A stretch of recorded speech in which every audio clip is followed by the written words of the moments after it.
We're going to start Module 5, where we're going to learn about different REDCap rules. So we're going to start first by talking about data governance and roles and responsibilities.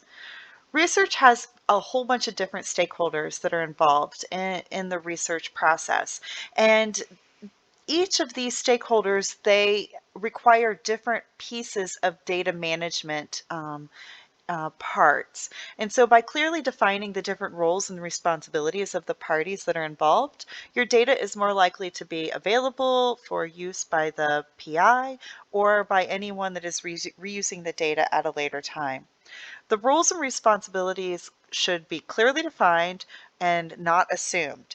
And it's especially important when you're doing collaborative projects where there's many different researchers and institutions that are involved. So some examples of roles that might be in your data management plan might include the person that is the data collector, the person that is generating the metadata, the person that is doing the analyzing the data, your project director, what your data model and or your database designer is, what your computing staff is responsible for, and the backup and the storage, and who's doing that piece, who is responsible for running the instruments, what administrative support staff is responsible for grant submissions and or any publication submissions, some specialized skills that might need to be defined in the plan, especially if you're going to be doing something that requires GIS or any type of relational database design or implementation, or any APIs and things like that. If you have an external data center or some type of external archive that's occurring, how does that work? Who's going to do it? And what roles are specific to clinical research? So for example, you might have a project, a principal investigator, a sub-investigator, a clinical research coordinator, who's the monitor, the research nurse, the statistician, the database developer, those kinds of roles which are specific to clinical research. Um, there are 5 steps that I have listed here for assigning database management responsibilities. The first is that each task is identified in your data management plan. And you need to kind of know what skills are needed to perform that task. So after you have identified the task and the skills needed, you need to match the skills with the available staff and identify what your gaps are. You need to develop some kind of plan for training people or hiring people that either are within the context of what their task is going to be, if you're talking a delegation of authority log, and if you identify gaps, then what you are missing in order to perform the research. Develop your staffing and training budget so that you can incorporate this into your project budget, and make sure that you assign the responsible parties and monitor the results. So these are some of the things that you need to consider when you are doing a successful data management plan. So when you think through what your data management plan is on the front end, who the staff are and what the roles are going to be, then you can do some appropriate staffing resources and make sure that people are trained. And this really helps your study be efficient, keep it on budget, keep the implementation moving, and it preserves your data resources. When you're thinking of REDCap rules, I've identified 3 primary roles that I think really incorporate um, what a person would possibly be doing in REDCap. Now, lots of times you have to maybe break these roles down even further, but this is a larger umbrella role of what a person might be doing in REDCap. Um, The first one would be a data entry person. The second would be a data manager role, and the third one would be somebody that is doing a database developer role.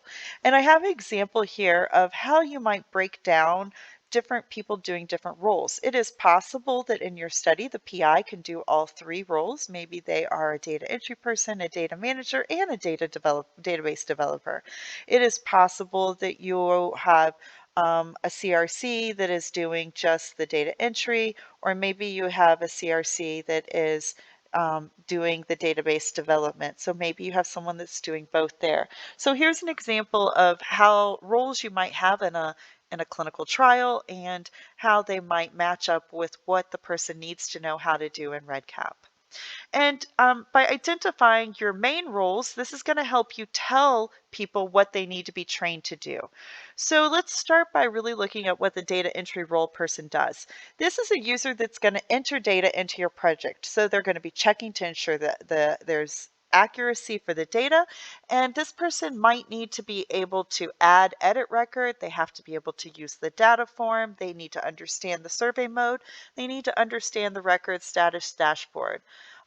They might have to understand the difference between a classic and a longitudinal data collection, depending on what you're having them do.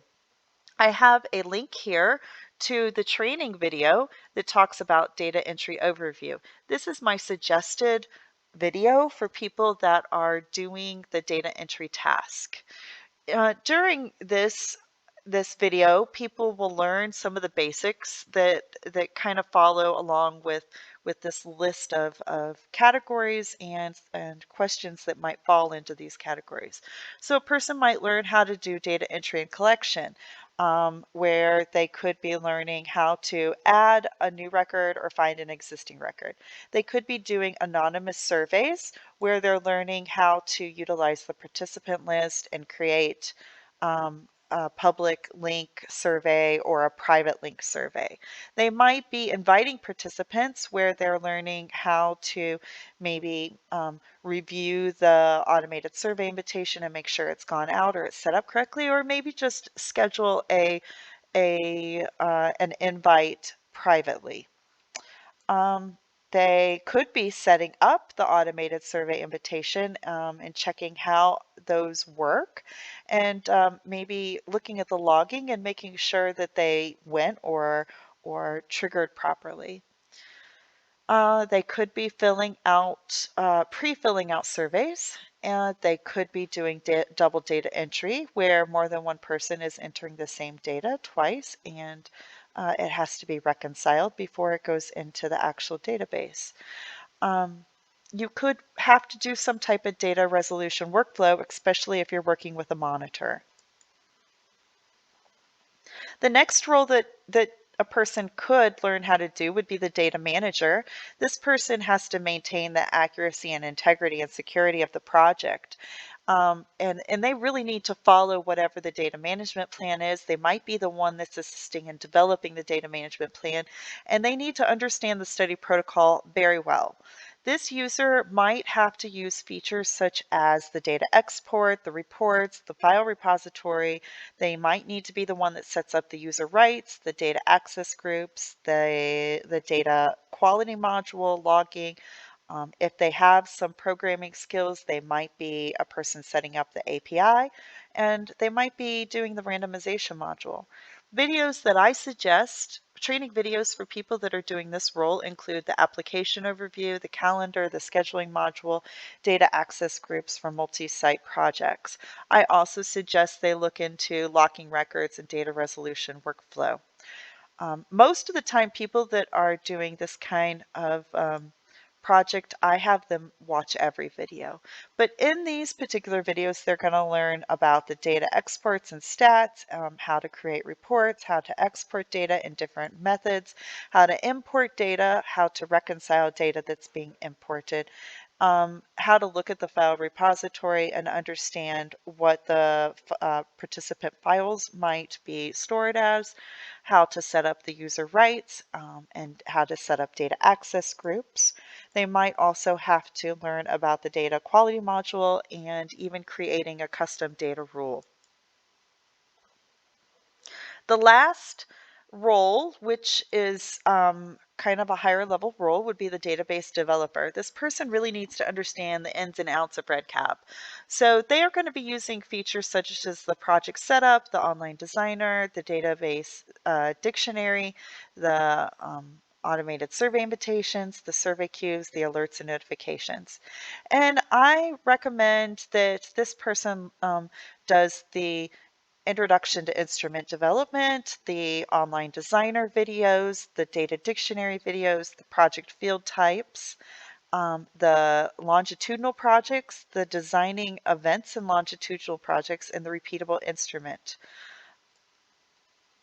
They're going to learn how to utilize the online designer, how to set up a project and design a project, how to move a project through the different steps in the setup, and how to have different statuses.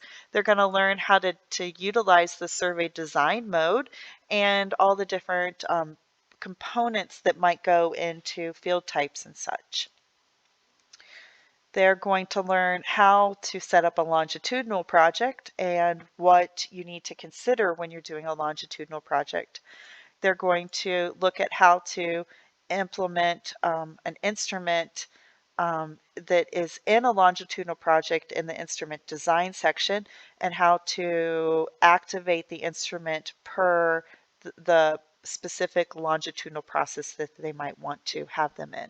They're going to learn how to do building in both the online designer and in the data dictionary, which are two completely different forms for completing the same task. They're going to learn about field types and how to validate those types, how to learn about piping, copying instruments and sharing data, how calculations would work and branching logic might work, how action tags could work, and how repeatable instruments and repeatable events work. They're going to learn about smart variables and embedded fields. This person really needs to know a significant amount about the back end of REDCap. They need to have an advanced level of database development skills, and they need to be trained on almost every single video. And that's the end of Module 5.